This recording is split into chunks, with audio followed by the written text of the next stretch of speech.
ক্ষমা করে দিও আমায়। আমি সব সময় তোমার সাথে কথা বলার চেষ্টা করেছি। ক্ষমা করে দিও আমায়। আমি রাগ দেখাতাম যখন তুমি আমাকে লেট মেসেজ করতে। আমায় ক্ষমা করো যদি আমি তোমায় কখনো রাগিয়ে থাকি বা তোমায় জ্বালাতন করে থাকি। আমাকে ক্ষমা করে দিও।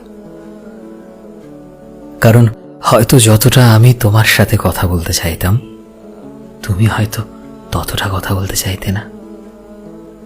আমি তোমায় যতটা ভালোবাসতাম, হয়তো তুমি আমাকে এতটাও ভালোবাসতে না। আমাকে ক্ষমা করে দিও, কারণ আমি সব সময় শুধু তোমার কথাই ভেবে গেছি, আর সব সময় শুধু মনের ভেতরে তোমাকেই আগলে রেখেছি। হয়তো তুমি ভাবো যে আমি বড্ড বেশি বেশি করি, কিন্তু আমি যে আসলেই তোমায় অনেক মিস করছি। আমার পুরো মন জুড়ে শুধু তোমাকেই ভালোবেসে গেছি, বিশ্বাস করো।